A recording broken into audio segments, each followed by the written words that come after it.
La jeunesse, le cinquième pouvoir, parce que dans toutes les démocraties occidentales libérales, c'est cette démocratie qui a été épousée maintenant, de nos jours. Le premier pouvoir est incarné par le président de la République. Le deuxième pouvoir est incarné par les hommes de loi. Et le troisième pouvoir, c'est le pouvoir judiciaire. La Deuxième Guerre mondiale qui s'est refermée par une autre guerre. Et cette fois-ci, c'est la guerre froide. Et pendant cette période de la guerre froide, vu le rôle éminemment important joué par les médias, les observateurs ont décidé d'attribuer aux médias le titre de quatrième pouvoir. Donc depuis lors, le titre de quatrième pouvoir est resté. Mais nous sommes en 2001. 2001 marque le début du 21e siècle. Depuis le début de ce millénaire, il y a un cinquième pouvoir qui est en train ou qui est venu s'ajouter aux quatre déjà existants. Pour la première fois, tout le monde est unanime sur le fait que la jeunesse prise de façon individuelle comme de façon collective constitue et demeure un pouvoir. Puisqu'il y a un premier, un deuxième, un troisième, un quatrième pouvoir, nous avons décidé, n'est-ce pas, pour respecter les normes, d'attribuer à la jeunesse le titre de cinquième pouvoir. Mais son cinquième pouvoir, tous les jeunes qui se démarquent à travers leur travail, à travers leur vision, à travers leurs projets, à travers leurs ambitions. Parce que quoi que vous ayez, si vous n'avez pas une belle vision, vous ne serez pas pouvoir. C'est pourquoi nous avons dit en 1915, le prix Nobel de la physique a été décerné à un jeune, le jeune William Bragg Lawrence. En 1915, il avait moins de possibilités. En 2016, nous avons plus de possibilités. Les jeunes que nous sommes, nous devons nous battre pour nous approprier et pour nous accaparer ce pouvoir. C'est pourquoi nous disons la jeunesse, le cinquième pouvoir. Selon l'INS, l'Institut national de la statistique, la jeunesse 15-35 représente 77,7% de la population. Et donc la population ivoirienne, selon la même source, est estimée à 23 millions d'habitants.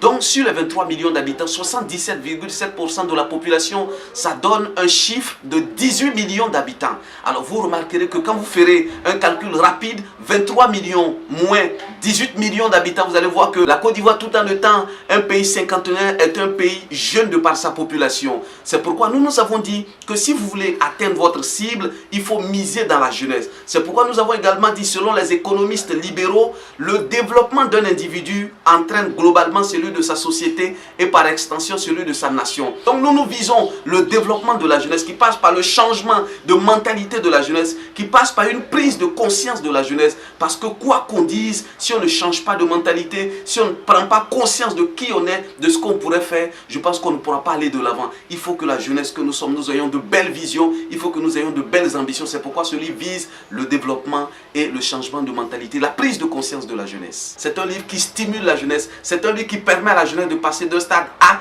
à un stade B.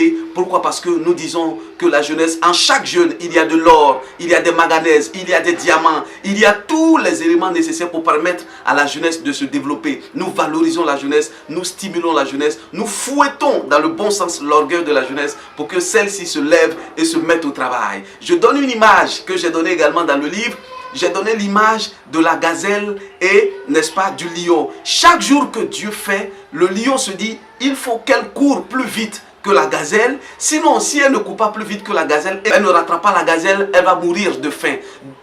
La gazelle aussi se dit, chaque jour que Dieu fait, il faut qu'elle court plus vite que le lion. Sinon, si elle est rattrapée par le lion, elle sera bouffée dans une sauce dont le lion seul a le secret. Donc, il est question de la survie de chaque animal. Mais quand je reviens dans le milieu de la jeunesse, il est question de la survie de la jeunesse. La jeunesse doit se battre pour sa survie. Nous jeunes, quand nous nous parlons, je pense que nous nous comprenons mieux. En classe, vous vous rappelez, il y a des explications que le maître donne, les élèves ne comprennent pas. Mais quand c'est un élève qui explique à un autre élève, je pense que le message passe. Je suis jeune, c'est pourquoi je parle à mes amis jeunes, pour qu'on puisse se comprendre, pour qu'on puisse savoir que nous sommes en compétition avec les autres jeunes dans le monde. Chaque matin, quand une gazelle se réveille, elle sait qu'elle doit courir plus vite que le lion ou mourir.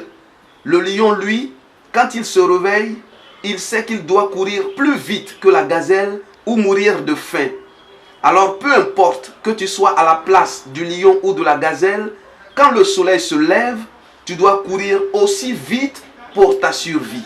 L'État, quelle que soit sa force, une entreprise, quelle que soit sa puissance, ne peut pas absorber tous ces jeunes. C'est pourquoi nous avons dit à la jeunesse, l'entrepreneuriat se définissant comme étant la science de la création d'emplois et de richesses, chaque jeune qui a une qualification peut créer son emploi.